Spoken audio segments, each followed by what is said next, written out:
कोई दे रहा रोज तो कोई प्यार की चॉकलेट खाए, कोई दे रहा रोज तो कोई प्यार की चॉकलेट खाए, हमें तो बस उसकी एक प्यारी सी मुस्कान देखने को मिल जाए। तो हेलो गाइस, आप सभी के लिए परमानेंट वैलेंटाइंस स्पेशल का पार्ट 1 लेकर हाजिर हूँ। तो बिना टाइम वेस्ट किए इस वीडियो को स्टार्ट करते हैं। इस सीरीज की स्टार्टिंग में हम मित्सुओ को देखते हैं। वो क्लास की सेकंड लास्ट बेंच पर बैठकर बाहर की तरफ देख रहा था। उसे ऐसा करता देख टीचर उसके पास आते हैं। वो कहते हैं, बाहर का व्यू बहुत अच्छा है ना? मित्सुओ बिना पीछे की तरफ देखते हुए आंसर करता है, हाँ तुमने बिल्कुल सही कहा। लेकिन वो जैसे ही अपना सिर रोटेट करता है वो पूरी तरह सरप्राइज हो जाता है। वो कहता है, सर आप? टीचर कहते हैं, लगता है तुम्हें क्लास के व्यू से ज्यादा बाहर का व्यू पसंद आ रहा है, इसलिए एक काम करो, क्लास के बाहर जाकर ही खड़े हो जाओ। क्लास के सभी स्टूडेंट्स मित्सुओ के ऊपर हंस रहे थे। उसे काफी ज्यादा इंसल्टेड फील हो रहा था। वो बिना कोई आर्ग्यूमेंट किए क्लास के बाहर जाकर खड़ा हो जाता है। वो कुछ देर तो अपनी जगह पर बैठा रहता है, लेकिन बाद में वो वहां से निकलकर बास्केटबॉल कोच पर जाकर बैठ जाता है। आफ्टर फ्यू मोमेंट्स मित्सुओ फिर से अपनी ही दुनिया में खो जाता है कि तभी कोई पीछे से आकर उसके कंधे पर हाथ रखता है। वो थोड़ी भारी आवाज में कहता है, मित्सुओ तुम यहाँ पर क्या कर रहे हो?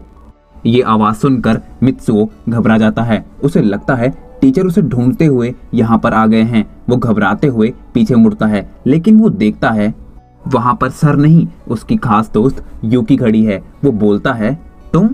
यूकी बोलती है, हाँ मैं। और वो मित्सुओ के बगल में जाकर बैठ जाती है। वो कहती है, तुम इस वक्त यहाँ पर, लगता है तुम्हें फिर से पनिशमेंट मिली है ना? मित्सुओ आंसर करता है, मुझे समझ नहीं आता तुम हमेशा इतना राइट गैस कैसे कर लेती हो।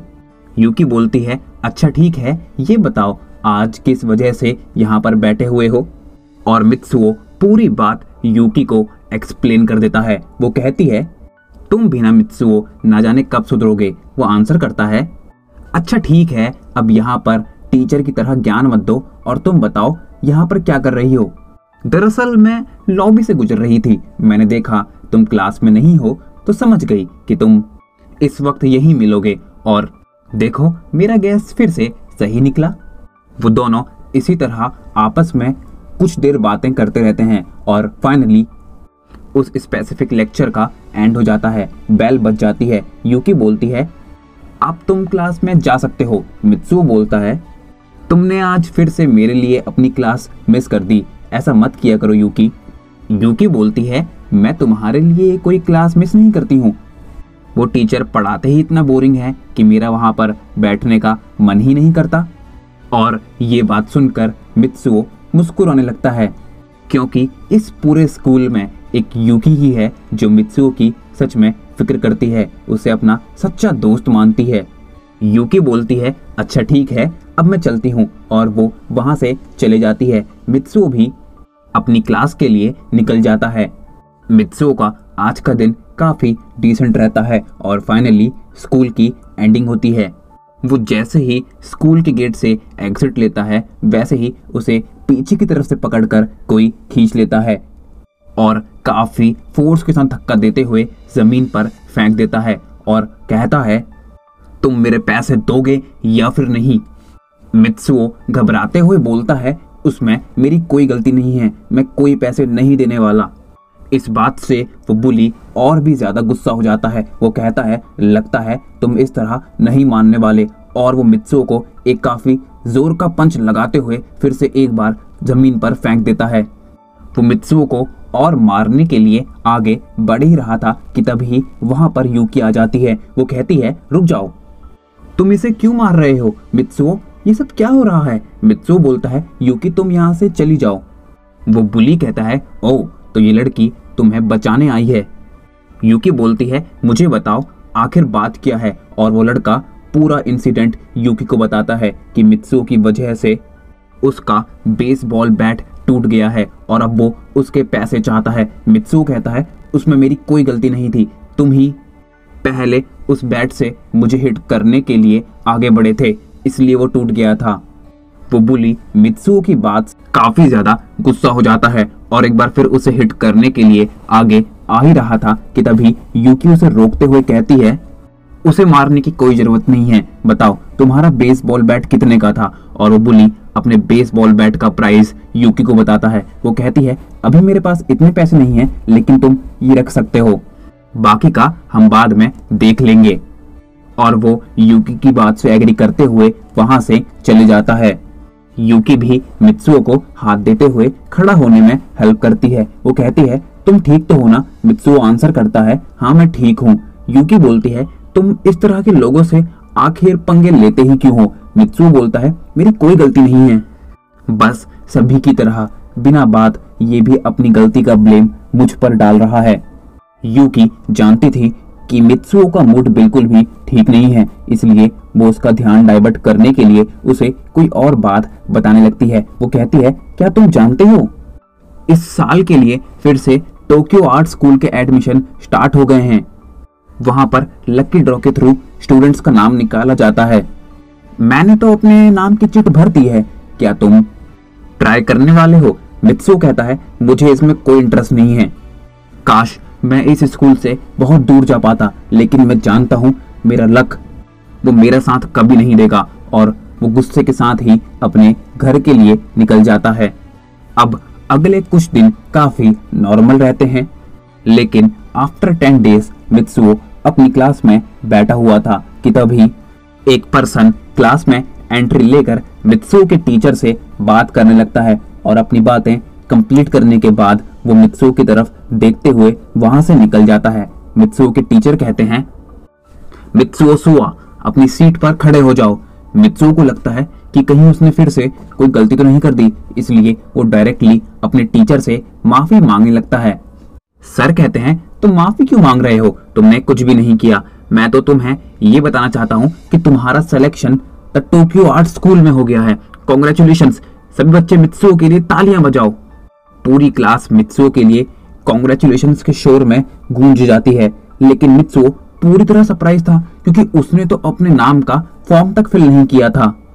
सभी आकर मित्सुओ को कांग्रेट्स कर रहे थे, लेकिन वो स्टिल काफी ज्यादा कंफ्यूज था। और इसी तरह आज का दिन एंड हो जाता है। मित्सुओ ये सोचते हुए अपने घर जा ही रहा था कि तभी वहां पर यूकी आती है। वो कहती है मित्सुओ कॉन्ग्रेचुलेशंस, तुम्हारा सिलेक्शन टोक्यो आर्ट स्कूल में हो गया। मित्सुओ कहता है ये बात तुम कैसे जानती हो? यूकी बोलती है ये बात मैं ही नहीं पूरा स्कूल जानता है। मित्सुओ कहता है लेकिन मैंने तो अपने नाम का फॉर्म ही नहीं भरा था। तभी उसके माइंड में एक बात क्लिक करती है। वो बोलता है यूकी कहीं तुमने तो ये सब नहीं किया? यूकी बोलती है मैंने बस एक छोटा सा ट्राई लिया और देखो तुम्हें अपने लक पर विश्वास नहीं था, लेकिन इस बार तुम्हारा लक काम कर गया। एंटना अब तुम टोक्यो आर्ट स्कूल में पढ़ने वाले हो। मित्सुओ यूकी के हाथ पकड़ते हुए कहता है मैं समझ नहीं पा रहा हूं कि तुम्हारा थैंक्स किस तरह करूं। Thank you so much, thanks a lot यूकी। यूकी बोलती है कोई बात नहीं, इसके लिए तुम मुझे एक छोटी सी ट्रीट दे सकते हो। मित्सुओ बोलता है हाँ जरूर, लेकिन अभी नहीं, मुझे कल से वो स्कूल ज्वाइन करना है। मैं तुम्हें संडे को मिलता हूँ, बाय। और वो खुश होता हुआ अपने घर के लिए निकल जाता है। यूकी भी मित्सुओ के लिए बहुत खुश थी। वो थोड़ी सी उदास थी कि अब वो अपने सबसे खास दोस्त को डेली नहीं देख पाएगी, लेकिन एटलीस्ट वो एक नई जगह पर नई शुरुआत कर पाएगा। इस बात को लेकर यूकी काफी खुश थी और यही सोचते हुए वो भी अपने घर के लिए चले जाती है। अब नेक्स्ट डे हम देखते हैं मित्सुओ मॉर्निंग में काफी जल्दी उठकर रेडी होते हुए बिना ब्रेकफास्ट करे अपने नए स्कूल के लिए निकल जाता है। वो काफी खुश था क्योंकि वो जानता था कि ये उसके लिए एक नई बिगिनिंग होने वाली है। वो मन ही मन सोच रहा था कि इस बार वो अपनी इमेज को काफी स्ट्रेट फॉरवर्ड रखेगा, किसी को भी खुद को बुली नहीं करने देगा और काफी सारे नए दोस्त बनाएगा। मित्सुओ यही सब सोचते हुए अपने नए स्कूल पहुंच जाता है, लेकिन जैसे ही वो गेट से अंदर एंटर करता है वो किसी से टकरा जाता है। कॉलिजन होते ही मित्सुओ माफी मांगने लगता है क्योंकि अब तक उसका एक्सपीरियंस इस तरह के मैटर्स में बिल्कुल भी अच्छा नहीं था। सामने से एक काफी रूड रिप्लाई आता है, क्या तुम देख कर नहीं चल सकते, तुम्हारी वजह से मेरी ड्रेस गंदी हो गई। तभी उस लड़के की नज़र मित्सुओ के ड्रेस पर लगे बैच की तरफ जाती है, जो ये रिप्रेजेंट करता है कि मित्सुओ टोक्यो आर्ट स्कूल में लकी ड्रॉ के थ्रू आया है। वो मित्सुओ को टोंट करते हुए बोलता है, ओह तो तुम भी लकी ड्रॉ के थ्रू इस स्कूल में आए हो, लगता है कुछ ज़्यादा ही एक्साइटेड हो। मगर एक बात का ध्यान रखना, तुम लक के थ्रू यहाँ पर आ सकते हो, लेकिन हम लोगों के साथ compete नहीं कर सकते। तुम्हारा टैलेंट हम लोगों के आगे कहीं पर नहीं टिकता। You guys are totally useless. ये बात मित्सुओ को बिल्कुल भी अच्छी नहीं लगती, लेकिन वो कुछ भी नहीं कहता। तभी वहाँ पर एक और लड़का आता है। वो कहता है, हे डैरन, क्या तुम्हें नहीं लगता कि नए लोगों के साथ थोड़ी आराम से बात करनी चाहिए? डैरन कहता है, ऑस्टिन तुम, क्या तुम्हें नहीं लगता कि इस तरह ज्ञान देना तुम्हें बंद कर देना चाहिए, और खासकर मेरे मैटर्स में आना तो बिल्कुल ही बंद कर देना चाहिए। ऑस्टिन बोलता है, मुझे तुम्हारे बीच बोलना पसंद नहीं, लेकिन तुम एक नए लड़के को बुली कर रहे हो, जो मैं होते हुए नहीं देख सकता। उन दोनों के बीच आर्ग्यूमेंट बढ़ ही रहा था कि तभी डैरन अपने आप को कंट्रोल कर लेता है, क्योंकि ऑस्टिन इस स्कूल का सबसे फेमस और हेड बॉय है। वो कहता है, तुमसे तो मैं बाद में निपट लूंगा, और वो मित्सुओ की तरफ एक काफी डेडली स्टेयर देते हुए वहां से चले जाता है। फिर से मित्सुओ थोड़ा सा घबरा जाता है। ऑस्टिन बोलता है, तुम्हें डरने की कोई जरूरत नहीं है, वो कुछ नहीं कर पाएगा। और वो मित्सुओ की तरफ हाथ बढ़ाते हुए उसे खड़ा होने में हेल्प करता है। वो कहता है, तुम्हारा इस स्कूल में स्वागत है दोस्त। मित्सुओ को भी ऑस्टिन काफी पसंद आता है। वो कहता है, thank you so much. Austin कहता है, दोस्तों के बीच में no sorry no thank you, आओ चलते हैं। और वो मित्सुओ को पूरा स्कूल घुमाता है। इन सभी चीजों के चलते मित्सुओ अपनी क्लास में एंट्री के लिए लेट हो चुका था। वो कहता है, मैं तो काफी लेट हो गया हूँ। ऑस्टिन कहता है, तुम्हें फिक्र करने की जरूरत नहीं है, तुम बस टीचर से ये कह देना कि मैं ऑस्टिन के साथ था और वो तुम्हें कुछ नहीं कहेंगे। अच्छा ठीक है, मैं भी चलता हूँ, अपना ध्यान रखना। और मित्सुओ अपनी क्लास ढूंढते हुए वहां पर पहुंच जाता है। ना जाने क्यों उसे क्लास में एंटर करते हुए थोड़ा सा हेसिटेशन फील हो रहा था, इसलिए वो लगभग 5 से 10 मिनट के लिए क्लास के बाहर ही खड़ा रहता है कि तभी टीचर की नज़र उसके ऊपर पड़ जाती है और वो कहते हैं, आप यहाँ पर क्या कर रहे हैं?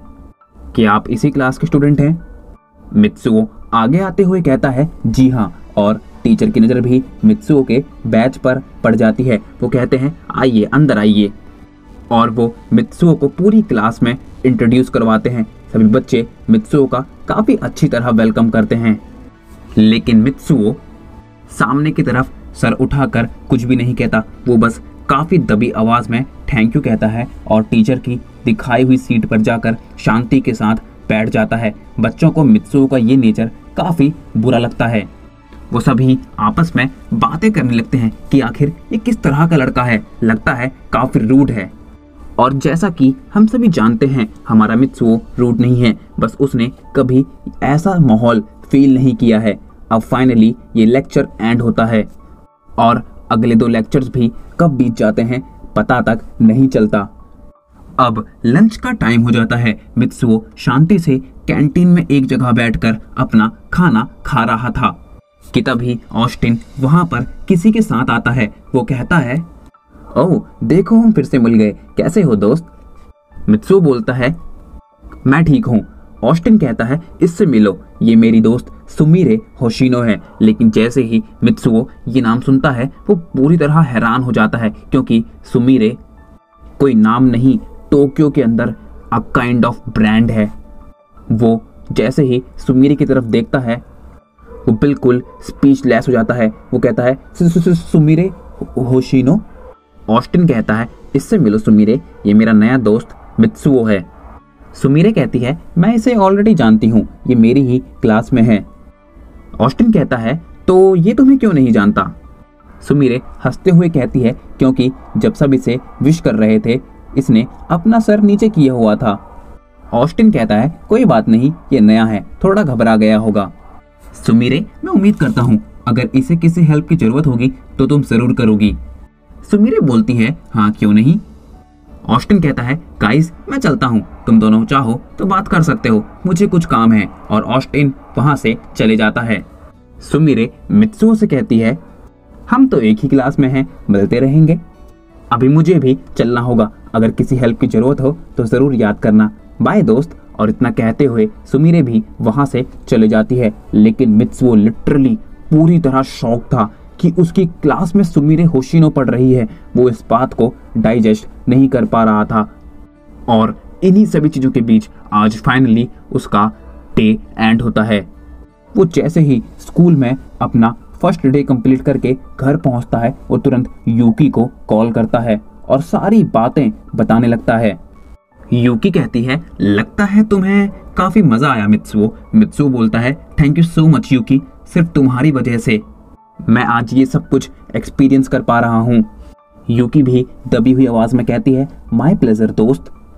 लेकिन मन ही मन वो बहुत दुखी थी, क्योंकि मित्सुओ उसका स्कूल में सबसे खास दोस्त था। आज कई सालों बाद उसने बिना मित्सुओ के स्कूल में किसी दिन को एक्सपीरियंस किया था। और इस बात की निराशा कि आज के बाद मित्सुओ उसे स्कूल टाइम में फिर कभी नहीं मिलेगा, उसे और भी ज्यादा अपसेट कर रही थी। मित्सुओ समझ जाता है कि यूकी खुश नहीं है। वो बोलता है क्या हुआ यूकी? यूकी बोलती है कुछ नहीं, और वो कॉल कट कर देती है। मित्सुओ बोलता है लगता है यूकी किसी बात को लेकर परेशान है। तभी उसे याद आता है कि उसे तो अपना होमवर्क करना है। मित्सुओ अपने नए स्कूल में अपनी इंप्रेशन खराब नहीं करना चाहता था, इसलिए वो तुरंत होमवर्क करने के लिए बैठ जाता है। अब नेक्स्ट डे हम देखते हैं स्पोर्ट्स की क्लास चल रही थी। मित्सुओ एज यूजुअल क्लास में अच्छा परफॉर्म नहीं कर पा रहा था, लेकिन यहाँ पर उस पर कोई हंस नहीं रहा था। सब कुछ बिल्कुल नॉर्मल था और मित्सुओ को ये माहौल काफी पसंद आता है। क्लास खत्म होने के बाद सुमिरे उसके पास आती है। वो कहती है लगता है तुम्हें स्पोर्ट्स कुछ ज्यादा पसंद नहीं। मित्सुओ बोलता है ऐसा नहीं है। सुमिरे कहती है तो तुम इस स्कूल में अपनी किस आर्ट को रिप्रेजेंट करने वाले हो? मित्सुओ तो इस बारे में कुछ जानता ही नहीं था। वो तुरंत अपना फॉर्म निकालता है। वो देखता है कि यूकी ने वहां पर डांस मेंशन किया हुआ है। वो कहता है मैं डांस अच्छा कर लेता हूँ। सुमिरे बोलती है नाइस, मैं तुम्हारा डांस देखना चाहूंगी। मित्सुओ कहता है हाँ जरूर, मैं आपको अपना डांस जरूर दिखाऊंगा। सुमिरे कहती है सुमिरे बोलती है इतनी रिस्पेक्ट देने की कोई जरूरत नहीं, जस्ट नॉर्मली फ्रेंड्स की तरह एक्ट करो। मैं चलती हूँ, फिर मिलते हैं, बाय। तभी ऑस्टिन मित्सुओ के पास आता है। वो कहता है कैसे हो दोस्त? मित्सुओ बोलता है मैं ठीक हूँ, तुम कैसे हो? ऑस्टिन कहता है मैं भी ठीक हूँ। लगता है तुम सुमिरे की कंपनी को बहुत इंजॉय कर रहे हो। मित्सुओ आंसर करता है हाँ, वो काफी जेंटल और पोलाइट नेचर की हैं। ऑस्टिन बोलता है इसलिए तो मैं उसे सबसे ज्यादा पसंद करता हूँ। और यहाँ पर मित्सुओ को एक नई बात जानने को मिलती है कि ऑस्टिन सुमिरे को पसंद करता है। वो कहता है क्या तुम उसे लाइक करते हो? ऑस्टिन बोलता है इतना कि तुम सोच भी नहीं सकते। एनीवेज वैलेंटाइन वीक स्टार्ट होने वाला है, इसलिए मैं एक पार्टी ऑर्गेनाइज कर रहा हूँ, चाहूंगा कि तुम भी वहां पर आओ। मित्सुओ बोलता है मेरा वहां पर क्या काम? ऑस्टिन बोलता है मैं अपने सभी फ्रेंड्स को इनवाइट कर रहा हूँ, तुम्हें भी अपना दोस्त मानता हूँ, अगर तुम चाहो तो आ सकते हो, मैं तुम्हारा वेट करूंगा। तभी मित्सुओ के माइंड में एक बात क्लिक करती है। वो कहता है क्या मैं अपनी एक फ्रेंड को भी साथ ला सकता हूँ? ऑस्टिन कहता है हाँ जरूर, फिर मिलते हैं, बाय बाय। एंड हाँ, पार्टी संडे को होने वाली है और वो वहां से चले जाता है। मित्सुओ घर पहुंचकर यूकी को इस बारे में बताता है। यूकी भी मित्सुओ के साथ जाने के लिए रेडी हो जाती है और फाइनली संडे का दिन भी आ जाता है। मित्सुओ जैसे ही यूकी के साथ पार्टी में पहुंचता है, ऑस्टिन उसे वेलकम करता है। वो कहता है वेलकम दोस्त, और ये तुम्हारी दोस्त हैं, आप कैसी हैं? यूकी है तो काफी सुंदर, इसलिए लड़के यूकी के पास आकर उसे घेर लेते हैं और मित्सुओ थोड़ा सा लेफ्ट आउट हो जाता है। आज ऑस्टिन का मास्टर प्लान ये था कि वो सबके सामने सुमिरे को रोज देकर थोड़ा सा रोला जमा लेगा, ताकि बाकी के लोग सुमिरे से हल्का सा दूर रहें। सुमिरे स्कूल में काफी ज्यादा पॉपुलर है, सिर्फ ऑस्टिन ही नहीं, काफी लोग उसे बहुत ज्यादा पसंद करते हैं। ऑस्टिन ठीक अपने प्लान के हिसाब से चलता है और वो सबके सामने सुमिरे को रोस्ट देता है। लेकिन सुमीरे उसकी एक्सपेक्टेशन के हिसाब से रिएक्शन नहीं देती और वो पार्टी में थोड़ा रुकने के बाद बाहर सिटिंग एरिया की तरफ निकल जाती है। वो देखती है वहां पर मित्सुओ बैठा हुआ है। वो कहती है तुम यहाँ पर क्या कर रहे हो, बाकी सब अंदर एंजॉय कर रहे हैं। मित्सुओ कहता है जनरली मुझे शांति पसंद है, इसलिए मैं यहाँ पर बैठा हुआ हूँ। और सुमीरे कुछ देर के लिए मित्सुओ के साथ बात करती है और उसे मित्सुओ का नेचर काफी जेंटल और डैशिंग लगता है। वो कहती है तुम काफी शांत रहते हो। मित्सुओ कहता है मुझे ऐसे ही रहना पसंद है। सुमीरे बोलती है लगभग सभी लोगों ने मुझे रोज देने की कोशिश करी, क्या तुम मुझे कोई रोज नहीं देना चाहोगे? मित्सुओ कहता है ऐसा है, उसे आसपास तो कोई रोज दिखाई नहीं देता, इसलिए वो एक सनफ्लावर ही सुमीरे को दे देता है। ये भी सुमीरे को बहुत पसंद आता है। वो कहती है काफी अच्छा लगा, अब मैं चलती हूँ, बाय। मित्सुओ को भी सुमीरे काफी अच्छी लगती है और वो भी यूकी के साथ कुछ देर बाद अपने घर के लिए निकल जाता है। अब एज आई सेड कि सुमीरे स्कूल में बहुत पॉपुलर है, तो सभी लोग उसे काफ़ी पसंद करते हैं। ऑस्टिन का एक मास्टरमाइंड प्लान है। वो नेक्स्ट दिन यानी प्रपोज डे पर सुमीरे को प्रपोज करने का ट्राई करता है, लेकिन हिम्मत नहीं जुटा पाता। चॉकलेट डे पर तो सुमीरे के पास चॉकलेट्स की लाइन लग जाती है। ये सब देखकर मित्सुओ टोटली सरप्राइज्ड था। अब अगला दिन था टेडी डे। मित्सुओ जानता था कि सभी लोग सुमीरे को टेडीज देने वाले हैं, इसलिए वो भी एक काफी क्यूट और प्यारा सा टेडी खरीद लेता है जिस पर लिखा हुआ था आई लव यू। इतना गिमिकी टेडी देने की हिम्मत किसी के पास नहीं थी, क्योंकि जनरली सुमीरे इन प्यार मोहब्बत से दूर ही रहती थी। उसने एक बार स्कूल में काफी बड़ा इशू इस चीज के चलते क्रिएट कर दिया था और उसका विक्टिम था कोई और नहीं, डैरन। लेकिन मित्सुओ इस बारे में बिल्कुल ही अनजान था और वो सुमीरे को अपना वो टेडी गिफ्ट कर देता है। वो इस बारे में ज्यादा कुछ नहीं सोचता और उस दिन अपने घर आ जाता है। लेकिन अगले दिन जैसे ही सुमीरे क्लास में एंटर करती है, वो डायरेक्टली मित्सुओ के पास पहुंचती है। वो कहती है वो टेडी तुमने ही रखा था ना, क्या तुम नहीं जानते मुझे इस तरह के स्टफ्स और मैसेजेस बिल्कुल भी पसंद नहीं हैं। मित्सुओ टोटली स्पीचलेस हो चुका था। वो अपनी बात बिल्कुल भी सुमीरे को समझा नहीं पा रहा था। वो कुछ कहने का ट्राई करता है, लेकिन तभी सुमीरे अपना हाथ उठाते हुए उसे। तो गाइस, इसी के साथ परमन वैलेंटाइंस स्पेशल का पार्ट 1 एंड होता है। आई होप आप सभी लोगों को ये वीडियो पसंद आई है तो लाइक करना, चैनल पर कहीं से भी नए आ गए हो तो यार सब्सक्राइब करना। मिलते हैं नेक्स्ट वीडियो में, तब तक के लिए गुड बाय एंड सायोनारा।